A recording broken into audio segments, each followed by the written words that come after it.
ಜೀನಾಗೆ ಸಂಪಾದಕತ್ವದಲ್ಲಿ GMS news ಸಾಗರ ಸುತ್ತದ ಆಚೆ ಈಚೆ ಬುಧವಾರದ news ಅಪ್ಡೇಟ್ಗೆ ತಮಗೆ ಸ್ವಾಗತ. ಮುಖ್ಯಾಂಶಗಳು: ಸಾಗರದ ಒಳಚರಂಡಿ ಕಾಮಗಾರಿಗೆ 18ರ ಪ್ರಾಯ, ಖರ್ಚಾಗಿದ್ದು ಬರೋಬ್ಬರಿ 125 ಕೋಟಿ. ಆಳುವವರ ನಿರಾಸಕ್ತಿಯೋ ಅಧಿಕಾರಿಗಳ ಬೇಜವಾಬ್ದಾರಿಯೋ ಗೊತ್ತಿಲ್ಲ. ಕಾಮಗಾರಿ ಬೇಗ ಮುಗಿಸಿ, ಸಾರ್ವಜನಿಕರ ಹಣ ಪೋಲಾಗುವುದು ನಿಲ್ಲಿಸಿ ಎಂದ ತೀನಾ ಶ್ರೀನಿವಾಸ್. ಸಭೆ ನಡೆಸಿದರೆ ಸಾಲದು, ಕೆಲಸ ಅನುಷ್ಠಾನಕ್ಕೆ ಬರಲಿ ಎಂದ ಗಣೇಶ್ ಪ್ರಸಾದ್. ಬೇಸೂರು ಅಣು ವಿದ್ಯುತ್ ಸ್ಥಾವರ ಕೈಬಿಡಲು ಒತ್ತಾಯಿಸಿ ಮೇ 27ರಂದು ಜಿಲ್ಲಾಧಿಕಾರಿಗಳ ಕಚೇರಿ ಎದುರು ಬೃಹತ್ ಪ್ರತಿಭಟನೆ. ಸಿಗಂದೂರು ಕ್ಷೇತ್ರದ ಧರ್ಮದರ್ಶಿ ಡಾಕ್ಟರ್ ರಾಮಪ್ಪ ಜನ್ಮದಿನ ಅಂಗವಾಗಿ ಹಣ್ಣು ಹಂಪಲು ವಿತರಣೆ. ರಾಮಪ್ಪ ಸಾಮಾಜಿಕ ಕಾರ್ಯ ಕುರಿತು ಪಾಂಡಣ್ಣ ಚೇತನ್ರಾಜ್ ಅಭಿಪ್ರಾಯ. ಮೇ 18ರಂದು 167 ವಿಶೇಷ ಚೇತನರಿಗೆ 1.28 ಕೋಟಿ ರೂಪಾಯಿ ಮೌಲ್ಯದ ಸಾಧನ ಸಲಕರಣೆಗಳ ವಿತರಣೆ. ಹೊಸದಾಗಿ ನೋಂದಣಿ ಮತ್ತು ಹಿರಿಯ ನಾಗರಿಕರಿಗೂ ಸೌಲಭ್ಯ ಕುರಿತು ಮಾಹಿತಿ. ಪಾಲ್ಗೊಳ್ಳಲು ಡಾಕ್ಟರ್ ಪ್ರಸನ್ನ ಮನವಿ. ಈಗ ಸುದ್ದಿಯ ವಿವರ. ಸುಮಾರು 18 ವರ್ಷಗಳ ಹಿಂದೆ ಪ್ರಾರಂಭವಾಗಿದ್ದ ಒಳಚರಂಡಿ ಕಾಮಗಾರಿ ಈ ತನಕ ಮುಗಿದಿಲ್ಲ. ಸರ್ಕಾರದಿಂದ ಯೋಜನೆಗೆ ಸಂಬಂಧಪಟ್ಟಂತೆ ಸುಮಾರು 116 ಕೋಟಿ ರೂಪಾಯಿ ಖರ್ಚು ಮಾಡಲಾಗಿದೆ. ಇನ್ನೂ 20 ಕೋಟಿ ರೂಪಾಯಿ ಹಣ ಮಂಜೂರಾತಿ ಹಂತದಲ್ಲಿದೆ. ಆದರೆ ಈ ತನಕ ಪಟ್ಟಣದ ಜನರಿಗೆ ಒಳಚರಂಡಿ ಸೌಲಭ್ಯ ದೊರೆತಿಲ್ಲ. ಅಧಿಕಾರಿಗಳ ಅಂದಾಜಿನ ಪ್ರಕಾರ ಇನ್ನೂ 5 ವರ್ಷವಾದರೂ ಕಾಮಗಾರಿ ಮುಗಿಯುವ ಲಕ್ಷಣ ಕಾಣುತ್ತಿಲ್ಲ. ಕೋಟ್ಯಾಂತರ ರೂಪಾಯಿ ವೆಚ್ಚದಲ್ಲಿ ನಿರ್ಮಿಸಿರುವ ಕಟ್ಟಡಗಳು ಸಂಪೂರ್ಣ ಧೂಳುಮಯವಾಗಿದ್ದು, ಮೀಟರ್ ಬೋರ್ಡ್, ಟ್ರಾನ್ಸ್ಫಾರ್ಮರ್, ಟ್ಯಾಂಕ್ ಇನ್ನಿತರೆ ಸಂಪೂರ್ಣ ಗಿಡ ಬಳ್ಳಿಗಳಿಂದ ಮುಚ್ಚಿ ಹೋಗಿ ಉದ್ಘಾಟನೆಗೊಳ್ಳುವ ಮುನ್ನವೇ ಶಿಥಿಲಗೊಳ್ಳುತ್ತಿದೆ. ಇನ್ನು 8 ಕಿಲೋಮೀಟರ್ ಪೈಪ್ಲೈನ್ ಎಳೆದು ಕೆಲವು ಕಡೆಯಲ್ಲಿ ಮ್ಯಾನ್ಹೋಲ್ ನಿರ್ಮಿಸಿದರೆ ಒಳಚರಂಡಿ ಕಾಮಗಾರಿ ಮುಗಿಯುತ್ತದೆ. ಒಳಚರಂಡಿ ಕಾಮಗಾರಿ ಕಡ್ಡಾಯ ಎಂದು ಸುಪ್ರೀಂ ಕೋರ್ಟ್ ಆದೇಶವೇ ಇದೆ. ಆದರೂ ಸಾಗರ ನಗರಸಭೆಯಲ್ಲಿ ಮಾತ್ರ 106 ಕೋಟಿ ಹಣ ಖರ್ಚು ಮಾಡಿ ಜನರ ತೆರಿಗೆ ದುಡ್ಡು ಹಾಳು ಮಾಡುತ್ತಿರುವುದು ದುರಾದೃಷ್ಟಕರ ಸಂಗತಿ. ಈ ಕುರಿತು ಪ್ರತಿಕ್ರಿಯೆ ನೀಡಿರುವ ಪುರಸಭೆ ಮಾಜಿ ಅಧ್ಯಕ್ಷ ತೀನಾ ಶ್ರೀನಿವಾಸ್, ಬಿಜೆಪಿ ನಗರ ಮಂಡಲ ಅಧ್ಯಕ್ಷ ಗಣೇಶ್ ಪ್ರಸಾದ್. ಸುಪ್ರೀಂ ಕೋರ್ಟು ದೇಶಾದ್ಯಂತ ನದಿ ಮಾಲಿನ್ಯ ಆಗಬಾರ್ದು, ನಗರ ಪ್ರದೇಶದಲ್ಲಿ ಈ ಶೌಚದ ನೀರು, ವೇಸ್ಟೇಜ್ ಆದಂಥ ಮಾಲಿನ್ಯದ ನೀರು ನದಿಗಳಿಗೆ ನೇರವಾಗಿ ಅದನ್ನು ಬಿಡ ಹಾಗಿಲ್ಲ. ಆ ನದಿ ಮಾಲಿನ್ಯ ಆಗುತ್ತಿದ್ರಿಂದ ಮುಂದೆ ನದಿಯ ನೀರನ್ನು ಕುಡಿತಕ್ಕಂಥ ಎಲ್ಲ ಜನರಿಗೆ, ಪ್ರಾಣಿಗಳಿಗೆ ಇದು ಮಾರಕ ಅಂತ ಹೇಳಿ ಸುಪ್ರೀಂ ಕೋರ್ಟು ಒಳಚರಂಡಿ ವ್ಯವಸ್ಥೆಯನ್ನು ಪ್ರತಿ ನಗರದಲ್ಲೂ ಮಾಡಬೇಕು ಅಂತ ಆದೇಶವನ್ನು ಮಾಡಿದೆ. ಯಾವುದೇ ಕಾರಣಕ್ಕೆ ನದಿ ಮಾಲಿನ್ಯನ ಮಾಡಬಾರ್ದು ಅಂತಲೂ ಸಹ ಎಚ್ಚರಿಕೆಯನ್ನು ಕೊಟ್ಟಿದೆ. ಜೊತೆಗೆ ಎಲ್ಲ ನಗರ ಸ್ಥಳೀಯ ಸಂಸ್ಥೆಯ ಅಧಿಕಾರಿಗಳಿಗೆ ಈಗಾಗಲೇ ನದಿ ಮಾಲಿನ್ಯ ಮಾಡ್ತಾ ಇರೋದಕ್ಕೆ ಕೇಸ್ಗಳನ್ನು ದಾಖಲಿಸಿ ಇವಾಗ ಮಾಲಿನ್ಯ ನಿಯಂತ್ರಣ ಮಂಡಳಿ ಕೇಸ್ಗಳನ್ನು ನಡೆಸ್ತಾ ಇದೆ. ಸಾಗರ ನಗರ ಒಂದು ಯೋಜನೆ ಬದ್ಧವಾಗಿಲ್ಲದೆ ಇದ್ರೂ ಒಂದು ಹೆಸರುವಾಸಿಯಾದಂಥ ಪಟ್ಟಣ, ಶಿವಮೊಗ್ಗ ಜಿಲ್ಲೆಯಲ್ಲಿ ದೊಡ್ಡದಾಗಿ ಬೆಳೀತಾ ಇರತಕ್ಕಂಥ ಪಟ್ಟಣ.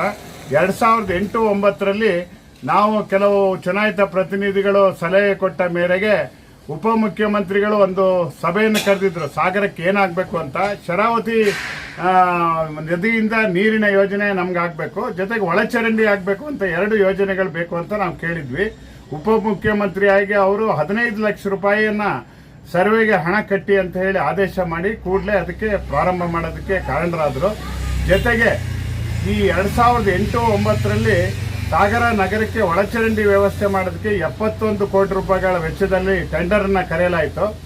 ಆ ಟೆಂಡರ್ನ ಕಾಮಗಾರಿ ಆಮೇಲೆ ವೇಗದಲ್ಲಿ ನಡೆಯಕ್ಕೆ ಸುಮಾರು 3 ವರ್ಷದಲ್ಲಿ 36 ತಿಂಗಳಲ್ಲಿ ಮುಗಿಸ್ಬೇಕು. ಮಳೆಗಾಲ ಬಿಟ್ಟು 36 ತಿಂಗಳು ಅಲ್ಲಿ ಮುಗಿಸ್ಬೇಕು ಅಂತ ಹೇಳಿ ಆದೇಶ ಇತ್ತು. ಟೆಂಡರನ್ನು ಕೊಟ್ಟಿದ್ರು.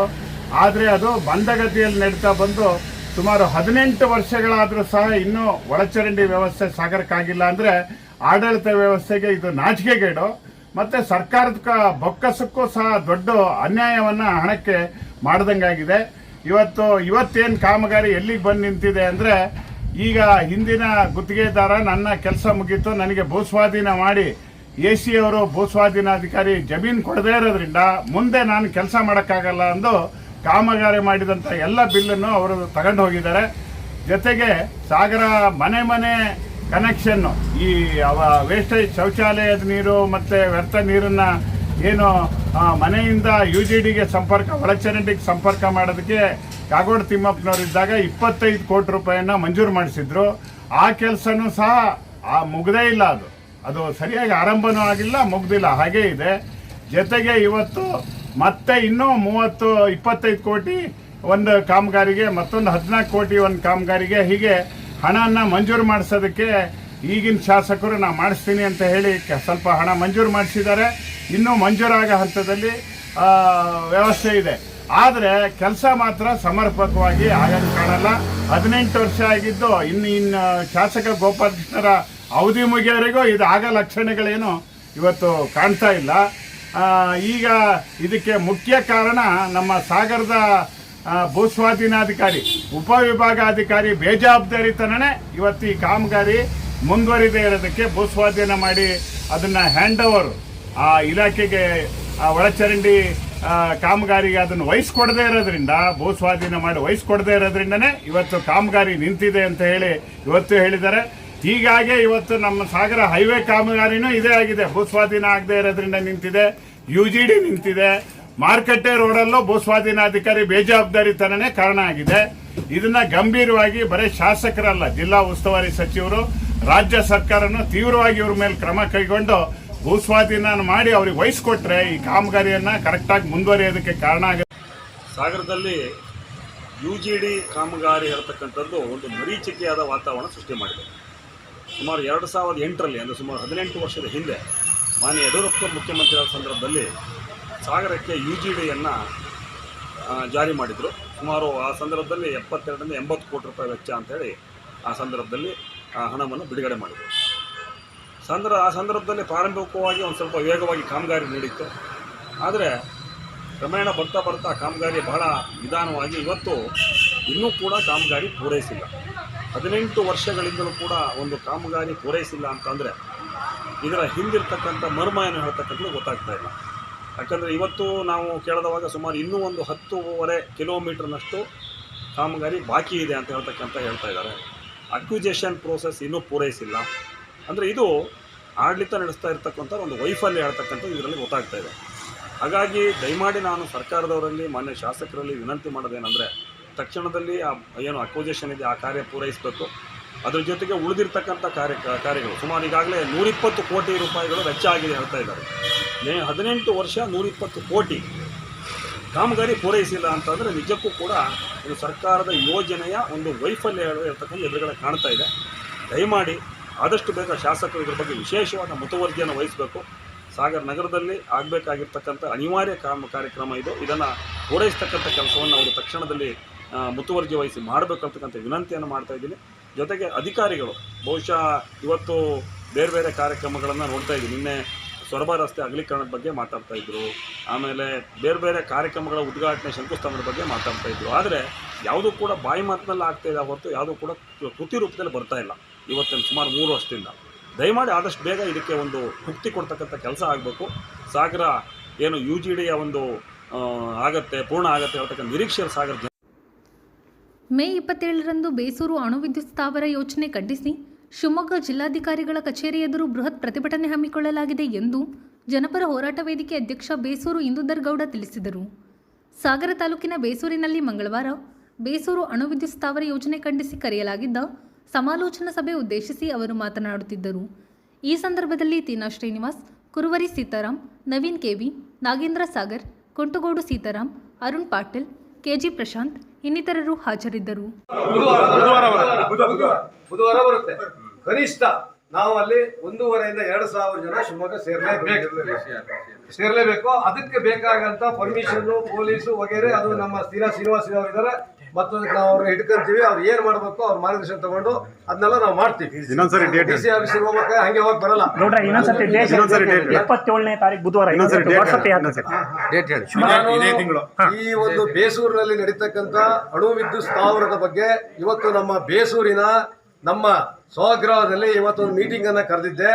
ಆ ಒಂದು ಮೀಟಿಂಗಿಗೆ ಇವತ್ತು ಎಲ್ಲ ಜನತೆ ಇವತ್ತು ಬಂದು ಇವತ್ತು ಆ ಒಂದು ವಿಷಯದಲ್ಲಿ ಚರ್ಚೆ ಮಾಡಿದ್ದಾರೆ. 7 ಪಂಚಾಯತ್ ಈಗ 7 ಪಂಚಾಯತಿಯವರು ಕೂಡ ಇವತ್ತಿಲ್ಲಿ ಆಗಮಿಸಿದ್ರು. ಎಲ್ಲರ ಅಭಿಪ್ರಾಯ ಒಂದೇ, ಹೋರಾಟನೇ ನಮ್ಮ ಕೊನೆ ಅನ್ನೋ ಮಾತನ್ನು ಎಲ್ಲರೂ ಹೇಳಿದ್ದಾರೆ.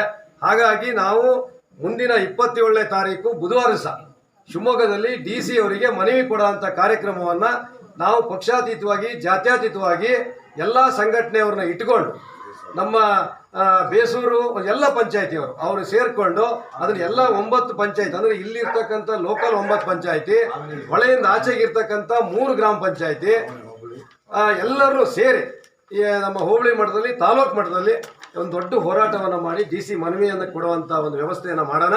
ಅದಕ್ಕೆ ತಮ್ಮೆಲ್ಲರ ನಾನು ಕೈ ಮುಗಿದು ಕೇಳ್ತೀನಿ, ಇವತ್ತು ನೀವು ಹೆಂಗೆ ಬರೇ ಒಂದು ವಾಟ್ಸಾಪಿನಲ್ಲಿ ನೋಡಿ ತಾವೆಲ್ಲರೂ ಬಂದಿದ್ದೀರಿ, ಅದೇ ರೀತಿ 27ನೇ ತಾರೀಕು ಅದ್ರ ಹಿಂದಿನ ದಿವಸ 4 ದಿವಸ ಹಿಂದೆ ಅದು ಯಾವಾಗ ಅಂತೇಳಿ ಅದನ್ನ ಮತ್ತೆ ವಾಟ್ಸಾಪ್ನಲ್ಲಿ ಹಾಕ್ತಿವಿ.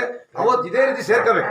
ಯಾಕೆ ಸೇರ್ಕೋಬೇಕು ಅಂದ್ರೆ ಹೆಂಗೆ ಹೋಗ್ಬೇಕು, ಯಾವ ರೂಟ್ ಅದು, ನಾವು ಬಸ್ಸು ಕಾರು ಬಸ್ ಯಾವ ತರ ಹೋಗ್ಬೇಕು ಅನ್ನೋದ್ರ ಬಗ್ಗೆ ನಾವು ನೀವೆಲ್ಲ ಸೇರಿ 4 ದಿವಸ ಮೊದಲೇ ಬಸ್ ಸ್ಟ್ಯಾಂಡ್ BS ರೋಡ್ ಹೋಗಿ ನೇರು ರೋಡ್ ಹೋಗಿ ಅದು ಸಿದ್ಧ ಇವರು ನಮ್ಮ ಶ್ರೀನಿವಾಸ್ ಅವರು ಇದ್ದಾರೆ. ಅವರ 27 ಬುಧವಾರ ಬರುತ್ತೆ 27 ಅವತ್ತಿನ ದಿವಸ ಶಿವಮೊಗ್ಗಕ್ಕೆ ಅಲ್ಲ ಸರ್, 4 ದಿವಸ ಮುಂಚೆ ಅಂದಿರಲ್ಲ ಸೇರ್ಕೋಬೇಕು ಅಂದಿರಲ್ಲ, ಅವತ್ತು ಎಲ್ಲಿಂದ ಹೋಗೋದು ಅಂತ ತೀರ್ಮಾನ. ಅದಕ್ಕೆಲ್ಲ ಪರ್ಮಿಷನ್ ತಗೋಬೇಕು, ಬಸ್ ಸ್ಟ್ಯಾಂಡ್ ಡಿಕ್ಲೇರ್ ಆಗ್ಬೇಕು, ಪರ್ಮಿಷನ್ ತಗೋಬೇಕು. ಶ್ರೀನಿವಾಸ್ ಅವ್ರ ಜೊತೆ ಸೇರ್ಕೊಂಡು ನಮ್ಮ ಟೀಮ್ ಏನಿದೆ ನಾವೆಲ್ಲರೂ ಇದು ಮಾಡ್ತೀವಿ ಆ ಪ್ರಯತ್ನ. ಇಲ್ಲಿ ಈಗ ಜಿಲ್ಲಾ ಸರ್ ಇಲ್ಲೊಂದು ಗೊಂದಲ ಇದೆ. ಇನ್ನು ಆ ಕಮಿಟಿ ಆಗಿಲ್ಲ, ಈ ಕಮಿಟಿ ನೀವೊಂದು 7-8 ಜನ ಸೇರಿ ಏನು ತೀರ್ಮಾನ ತಗೊಳ್ತೀರಿ ಎಲ್ಲಾ ಭಾಗಕ್ಕೂ ನೀವು ಮೆಸೇಜ್ ಅನ್ನು ಮುಟ್ಟಿಸಿ, ಅಲ್ಲಿ ನಾವು ಪ್ರತಿಯೊಬ್ಬರು ನಮ್ಮ ಜವಾಬ್ದಾರಿಯುತವಾಗಿ ಅದನ್ನ ನಡ್ಕೊಳ್ಳೋ ವ್ಯವಸ್ಥೆ ನಾವು ಮಾಡ್ತೀವಿ. ನೀವು ಪ್ರತಿಯೊಬ್ಬರನ್ನು ಕೇಳ್ತಾ ಇಲ್ಲಿ ಕಮಿಟಿ ಮಾಡುದು 15 ದಿನ ಆದ್ರೂ ಇದು ಮಾಡಕ್ಕಾಗಲ್ಲ. ನಿಮಗೆ ಪೂರ್ತಿ ನಿಮಗೆ ಅದನ್ನ ಪೂರ್ತಿ ಕೊಟ್ಟಿದ್ದೀವಿ, ನೀವೇ ಅದನ್ನ ಡಿಸೈಡ್ ಮಾಡಿ. ಅಡ್ಡಿಲ್ಲ. ಈಗ ನಾವು ಇಲ್ಲಿ ಬೇಸೂರು ಏನ್ ಕೋಡೂರು ಪಂಚಾಯತ್ ಇದೆ ಅದನ್ನ ಮಾಡಿದೀವಿ. ಈಗ ಅಂದ್ರೆ ಒಂದಿಷ್ಟು ಜನ ಹೆಸರು ಹಾಕೊಂಡಿದೀವಿ. ಉಳಿದಿದ್ದು ಆವನಹಳ್ಳಿ, ಕಲ್ಮನೆ, ಜಡ್ಜಿಗಳ ಮನೆ, ಭೀಮನಕೋಣೆ, ಹೆಗ್ಗೋಡು ಇಷ್ಟು ಮಾಡ್ಕೊಂಡು ತುಮ್ರಿ ಭಾಗದಲ್ಲಿ ಸ್ನೇಹಿತರಿದ್ದಾರೆ, ಅವ್ರನ್ನ ಇಟ್ಕೊಂಡು ಆ 3 ಗ್ರಾಮ ಪಂಚಾಯತಿಗೂ ನಾನು ಕಮ್ಯುನಿಕೇಟ್ ನಾವು ಮಾಡ್ಕೊಳ್ತೀವಿ. Okay sir. ಅದೇ ಕೇವಲ ನೀವು ಮಾತ್ರ ಬರೋದಲ್ಲ, ಇವೇ ಹೇಳಿದ್ರು. ರಾಮಪ್ಪ ಅವರ ಸಾಮಾಜಿಕ ಕಾರ್ಯ ಅನುಕರಣೀಯವಾದದ್ದು. ಇತರರಿಗೆ ಮಾದರಿಯಾಗುವ ರೀತಿಯಲ್ಲಿ ಅವರು ಸಿಗಂದೂರು ಕ್ಷೇತ್ರದ ಧರ್ಮದರ್ಶಿಗಳಾಗಿ ಸಾಮಾಜಿಕ ಸೇವಾ ಕಾರ್ಯಕರ್ತರಾಗಿ ಕೆಲಸ ಮಾಡುತ್ತಿದ್ದಾರೆ ಎಂದು ಪ್ರಾಂತ್ಯ ಆರ್ಯ ಎಡಿಗರ ಸಂಘದ ಉಪಾಧ್ಯಕ್ಷ TB ಪಾಂಡುರಂಗ ತಿಳಿಸಿದರು. ಸಾಗರದ ಉಪವಿಭಾಗೀಯ ಆಸ್ಪತ್ರೆ ಮತ್ತು ತಾಯಿ ಮಗು ಆಸ್ಪತ್ರೆಯಲ್ಲಿ ಬುಧವಾರ ಸಿಗಂದೂರು ಕ್ಷೇತ್ರದ ಧರ್ಮದರ್ಶಿ ಡಾಕ್ಟರ್ ರಾಮಪ್ಪ ಎಸ್ ಅವರ 74ನೇ ಜನ್ಮದಿನದ ಅಂಗವಾಗಿ ಅಭಿಮಾನಿ ಬಳಗದ ವತಿಯಿಂದ ಒಳರೋಗಿಗಳಿಗೆ ಹಣ್ಣು ಹಂಪಲು ವಿತರಣಾ ಕಾರ್ಯಕ್ರಮದಲ್ಲಿ ಪಾಲ್ಗೊಂಡು ಅವರು ಮಾತನಾಡುತ್ತಿದ್ದರು. APMC ಮಾಜಿ ಅಧ್ಯಕ್ಷ ಚೇತನ್ ರಾಜ್ ಕಣ್ಣೂರು ಮಾತನಾಡಿದರು. ಈ ಸಂದರ್ಭದಲ್ಲಿ ಕೆ ಹೊಳೆಯಪ್ಪ, ಗಿರೀಶ್ ಕೋವಿ, ಶೇಖರಪ್ಪ, ಚಂದ್ರಪ್ಪ ಅಳೂರು, ರಾಜಶೇಖರ್ ಇನ್ನಿತರರು ಹಾಜರಿದ್ದರು. ಚೌಡೇಶ್ವರಿ ಕ್ಷೇತ್ರದ ಧರ್ಮದರ್ಶಿಗಳು ಆಗಿರ್ತಕ್ಕಂಥ ಶ್ರೀಯುತ ಡಾಕ್ಟರ್ ರಾಮಪ್ಪಾಜಿ ಅವರ 74ನೇ ಹುಟ್ಟುಹಬ್ಬಕ್ಕೆ ನಾವೆಲ್ಲರೂ ಅಭಿಮಾನಿ ಬಳಗದವರು ಈ ದಿವಸ ಸೇರ್ಕೊಂಡಿದ್ದೇವೆ. ಈ ದಿವಸ ಸಾಕಷ್ಟು ಸೇವಾ ಕಾರ್ಯಗಳನ್ನು ಮಾಡ್ತಾ ಇರ್ತಕ್ಕಂಥದ್ದು ಎಲ್ಲ ನಮಗೆಲ್ಲರಿಗೂ ತಿಳಿದಿರ್ತಕ್ಕಂಥದ್ದು. ಒಂದು ಚಿಕ್ಕ ಕ್ಷೇತ್ರವನ್ನು ಇಡೀ ನಾಡಿನ ಒಂದು ಹೆಮ್ಮೆಯ ಧಾರ್ಮಿಕ ಕ್ಷೇತ್ರವಾಗಿ ಎತ್ತರಕ್ಕೆ ಕೊಂಡೊಯ್ದಿರ್ತಕ್ಕಂಥ ಕೀರ್ತಿ ಶ್ರೀಯುತ ರಾಮಪ್ಪನವ್ರದ್ದು. ಬರೀ ರಾಮಪ್ಪನವರು ಆ ಕ್ಷೇತ್ರವನ್ನು ಮಾತ್ರ ಉನ್ನತ ಮಟ್ಟಕ್ಕೆ ಏರಿಸಲಿಲ್ಲ, ಆ ಕ್ಷೇತ್ರದ ಜೊತೆಗೆ ಇಡೀ ನಮ್ಮ ಜಿಲ್ಲೆಯ ಗ್ರಾಮೀಣ ಭಾಗದಲ್ಲಿ ಧಾರ್ಮಿಕ ಕ್ಷೇತ್ರಗಳಲ್ಲಿ ಯಾವ ಊರಿನಲ್ಲಿ ದೇವಸ್ಥಾನ ಕಟ್ತೀವಿ ಅಂತಂದ್ರು ಅಲ್ಲೆಲ್ಲ ಕೂಡ ಸಹಕಾರವನ್ನು ಕೊಡ್ತಕ್ಕಂಥದ್ದು ಇರ್ಬೋದು. ಮತ್ತು ಶಿಕ್ಷಣ ಕ್ಷೇತ್ರಕ್ಕೆ ವಿಶೇಷವಾದ ಸೇವೆಯನ್ನು ಸಲ್ಲಿಸ್ತಿರ್ತಕ್ಕಂಥದ್ದು. ನಮ್ಮ ಹಿಂದುಳಿದ ಪ್ರದೇಶ ಆಗಿರ್ತಕ್ಕಂಥ ಕರೂರು ಬಾರಂಗಿಯಲ್ಲಿ ಹತ್ತತ್ರ 75ಕ್ಕೂ ಅಧಿಕ ಶಾಲೆಗಳಿಗೆ ಸುಣ್ಣ ಬಣ್ಣವನ್ನು ಮಾಡತಕ್ಕಂಥದ್ದು ಇರ್ಬೋದು, ಮತ್ತು ಸ್ಮಾರ್ಟ್ ಕ್ಲಾಸನ್ನು ನಿರ್ಮಿಸಿಕೊಡ್ತಕ್ಕಂಥದ್ದು ಇರ್ಬೋದು. ಈ ಥರ ಶಿಕ್ಷಣ ಕ್ಷೇತ್ರದಲ್ಲೂ ಕೂಡ ಸೇವೆಯನ್ನು ಸಲ್ಲಿಸ್ತಾ ಇದ್ದಾರೆ. ನಾವೆಲ್ಲರೂ ಈ ಕ್ಷೇತ್ರದ ಪ್ರಮುಖರೆಲ್ಲರೂ ಕೂಡ ನಾಗರಿಕರು ಬೇಡ್ಕೊಳ್ಳೋದೇನಪ್ಪ ಅಂತಂದರೆ, ಶ್ರೀ ಕ್ಷೇತ್ರದ ಧರ್ಮದರ್ಶಿಗಳಾಗಿರ್ತಕ್ಕಂಥ ರಾಮಪ್ಪನವರಿಗೆ ಇನ್ನೂ 100 ವರ್ಷ ಆರೋಗ್ಯವನ್ನು ಕೊಟ್ಬಿಟ್ಟು ಅವರ ಸೇವೆ ಇದೇ ರೀತಿ ಮುಂದುವರಿಲಿ, ನಮ್ಮೆಲ್ಲರಿಗೂ ಒಳಿತನ ಮಾಡಲಿ ಅಂತೇಳಿ ಅವರಲ್ಲೂ ಅವರ ಪಾದಕ್ಕೆ ನಮಸ್ಕಾರ ಮಾಡ್ತಾ ಈ ಸಂದರ್ಭದಲ್ಲಿ ಇನ್ನೊಮ್ಮೆ ಅವರಿಗೆ ಹುಟ್ಟುಹಬ್ಬದ ಶುಭಾಶಯಗಳನ್ನು. 74ನೇ ಹುಟ್ಟುಹಬ್ಬದ ಪ್ರಯುಕ್ತ ಈ ದಿನ ಸರ್ಕಾರಿ ಆಸ್ಪತ್ರೆಯಲ್ಲಿ ಹಣ್ಣು ಹಂಪಲ ರೋಗಿಗಳಿಗೆ ಹಣ್ಣು ಹಂಪಲ ವಿತರಣೆ ಮಾಡ್ತಿದ್ದಾರೆ. ಶ್ರೀಯುತ ರಾಮಪ್ಪನವರು ಇದೇ ಥರ ಎಲ್ಲ ಸುಮಾರು ಕಾರ್ಯಗಳನ್ನು ಮಾಡ್ತಾ ಬಂದಿದ್ದಾರೆ. ಬಡವರಾಗಲಿ, ಬಗ್ಗರಾಗಲಿ ಮತ್ತು ಎಲ್ಲ ಸಮಾಜಕ್ಕೂ ಅವ್ರಿಗೆ ಸಮಾಜಕ್ಕೂ ಸಮಾಜದವ್ರನ್ನ ಕೇಳಿದಾಗ ಯಾರಿಗೂ ಇಲ್ಲ ಅಂತ ಹೇಳಲ್ಲ, ಎಲ್ಲರಿಗೂ ಏನೋ ಒಂದು ಆಗಿದ್ದು ಕೊಟ್ಟು ಕಳಿಸ್ತಾರೆ, ಮಾಡ್ತಾರೆ. ಅವರಿಗೆ ದೇವರು ಆಯಸ್ಸು ಆರೋಗ್ಯ ಐಶ್ವರ್ಯ ಕೊಟ್ಟು ಕಾಪಾಡಲಿ ಅಂತ ಅವ್ರನ್ನ 167 ದಿವ್ಯಾಂಗ ಫಲಾನುಭವಿಗಳಿಗೆ ಸಾಧನ ಸಲಕರಣೆ ವಿತರಣಾ ಕಾರ್ಯಕ್ರಮ ಮೇ 18ರಂದು ನಡೆಯಲಿದೆ ಎಂದು ಲಯನ್ ಸಂಸ್ಥೆ ಅಧ್ಯಕ್ಷ ಡಾಕ್ಟರ್ ಪ್ರಸನ್ನ ಟಿ ತಿಳಿಸಿದರು. ಸಾಗರದ ಕರ್ನಾಟಕ ಕಾರ್ಯನಿರತ ಪತ್ರಕರ್ತರ ಭವನದಲ್ಲಿ ಬುಧವಾರ ಕರೆಯಲಾಗಿದ್ದ ಸುದ್ದಿಗೋಷ್ಠಿಯಲ್ಲಿ ಅವರು ಮಾತನಾಡುತ್ತಿದ್ದರು. ಗೋಷ್ಠಿಯಲ್ಲಿ ಅಶ್ವಿನಿ ಕುಮಾರ್, ನಾಗರಾಜಿ, ಟಿವಿ ಪಾಂಡುರಂಗ, ಪ್ರಭಾಕರ್ ಜೈನ್, ಇಳಿ ಶ್ರೀಧರ್, ಗುರುಲಿಂಗಯ್ಯ, ನಾಗರಾಜ್ ಗುಡ್ಡೆಮನೆ, ಸಂತೋಷ್ ಫ್ರಾನ್ಸಿಸ್ ಇನ್ನಿತರರು ಹಾಜರಿದ್ದರು. ಎಲ್ಲರೂ ಕೂಡ ತಿಳಿದೇ ಇದೆ. ಕಾರಣ ಇಷ್ಟೇ, 317 ಹೆಚ್ಚಿನ ಮೊದಲ ವಿಶೇಷ ಯೋಜನೆ CRCA ಅಡಿಯಲ್ಲಿ composite rehabilitation centre, government of India, Davanagere ಇವರ ಅಡಿಯಲ್ಲಿ ಒಂದು ಮೆಮೊರಂಡಮ್ ಆಫ್ ಅಂಡರ್ಸ್ಟ್ಯಾಂಡಿಂಗ್ ಆದಾಗ ಅಲ್ಲಿರ್ತಕ್ಕಂಥ ಒಂದು MOUನಲ್ಲಿ ಕಂಡು ಬಂದಂಥ ಒಂದು ಒಪ್ಪಂದ ಏನಂದರೆ,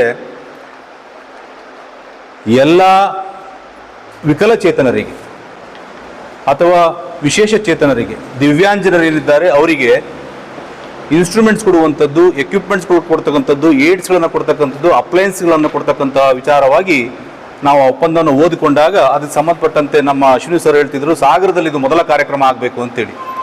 ಆ ನಿಟ್ಟಿನಲ್ಲಿ ನಾವು ಪ್ರಯತ್ನ ಮಾಡಿದಾಗ ಮಾರ್ಚ್ 27ರಿಂದ ಇಲ್ಲಿವರೆಗೂ ಕೂಡ ಒಂದು 4ರಿಂದ 5 ಪೂರ್ವಭಾವಿ ಸಭೆಗಳನ್ನು ಮಾಡಿ, ಅದರಲ್ಲೂ ಕೂಡ ನಮ್ಮ ಸರ್ಕಾರಿ ಉಪವಿಭಾಗ ಅಧಿಕಾರಿಗಳ ಜೊತೆಗೆ ನಮ್ಮ ಚೀಫ್ ಮೆಡಿಕಲ್ ಆಫೀಸರ್, ಸರ್ಕಾರಿ ಆಸ್ಪತ್ರೆ ಜೊತೆಗೆ, ವಿಕಲಚೇತನರ ಕಚೇರಿಗಳ ಜೊತೆಗೆ ಒಂದು 3-4 ಸಭೆಗಳನ್ನು ಮಾಡಿ ಒಂದು ಅಸೆಸ್ಮೆಂಟ್ ಆ್ಯಂಡ್ ರಿಜಿಸ್ಟ್ರೇಷನ್ ಮಾಡಬೇಕು ಅಂತೇಳಿ ನಮಗೆ ಗೌರ್ಮೆಂಟ್ ಆಫ್ ಇಂಡಿಯಾದಿಂದ ಒಂದು ಮಾಹಿತಿ ಕೊಟ್ಟಾಗ, ಕಳೆದ ತಿಂಗಳು 27ನೇ ತಾರೀಕಿಗೆ ಒಂದು ಸಾಗರ ತಾಲೂಕಿನ ಅಂಗವಿಕಲರಿಗೆ ಒಂದು ರಿಜಿಸ್ಟ್ರೇಷನ್, ನೋಂದಣಿ ಮತ್ತು ಅವರನ್ನು ಮೌಲ್ಯಮಾಪನ ಮಾಡುವಂತಹ ಒಂದು ವ್ಯವಸ್ಥೆಯನ್ನು ಚಂದ ಮಾಡಿ ನಾವು ಲಯನ್ಸ್ ಕ್ಲಬ್ನಲ್ಲಿ ಆಯೋಜನೆಯನ್ನು ಮಾಡಿದ್ವಿ.